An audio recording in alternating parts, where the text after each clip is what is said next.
In this step 7 of our project, we're going to be adding persistent state with something called local storage. Now, if you've had JavaScript before, you may have run into this. I know in the JavaScript course that I teach, I do spend time on it because it's a really handy thing. It's called storage, local storage and session storage. Let me just show you quick how we can work with this. So if I do local storage, this is the local storage object, and it allows up to 9 megabytes of data, which is quite a bit. But all I need is a key. So I can set an item, and the key could be something like, let's do class, and we're in applied JavaScript 1. And I can go ahead and set that item. And when I do, if I go in my application, you're going to see when I refresh class applied JavaScript 1. Very cool, right? So that's persistent. I can close the app, open up Chrome again, go back, do localhost 3000, go to my developer tools, and there's class applied JavaScript 1, which is great. So what I can do now, if I go to my console, I can actually show you how to get the item too. So it's local storage dot get item, and let's get class. And as you can see, we're alerting this. Hit enter, and there you go. The alert box comes up with applied JavaScript 1.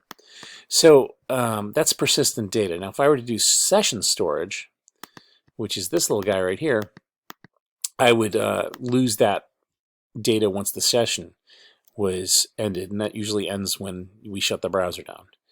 So that said, if we can store our JSON object of the posts in this local storage as a string, we should be good to go.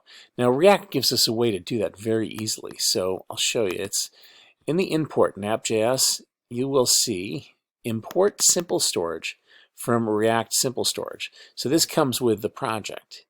And then all you need to do to actually update is to find the parent right here. So here's the import, and it says,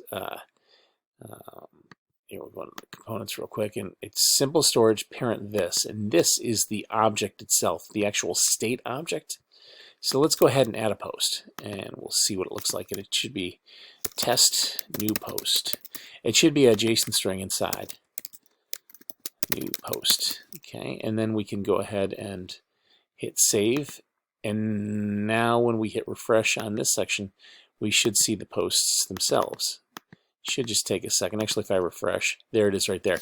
So we see the object, the first one, the ID's 1, test new post, etc. That's that state object, which is now part of the local storage. So that said, when we go back to app.js, which is right here, and we look at posts, the posts are still going to come from state, but the here's the post link, etc., and we're mapping post right here. So the posts come from that section. So in app.js, in our routing, this is the post there, and these are the posts section. So really, you don't have to state anything. All you have to do is have simple storage parent, and then that section gets set. So when I hit refresh, look what happens. The display actually finds the state. And if it's not there, it actually goes to the storage itself. And that's what this is. That's all that we need to do in this section. So very handy. And as we add more to this, I'm going to actually add one more. So we'll just add some gibberish, and because I want you to see the JSON object. Now when I hit this, make sure we hit refresh again. There's the second slug. It takes a second to get registered, but you see the IDs are 2, the first object, the second object, and this is going to be one continual string. Of course, when we log it, it's the state object itself. But if you look here, the post, you can see that it's the JSON object here, and that value right there is, we can actually copy it and paste it. And there's our JSON object.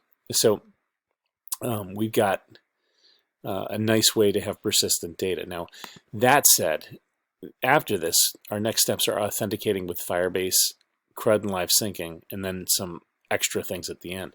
So we're almost there. We've actually set up the local storage right here. It's a very short chapter, Project 7. You know, this is something to talk about, though. Right now, our app has some limitations. Anyone can add a post. So the next thing we'll do is add authentication. Also, every new visitor to the site will see no posts loaded since they are all saved in state. So you need a way to save your posts that anyone accessing the sites will see the live view of the posts that are published. That means you need an external platform, and Firebase will do that for us.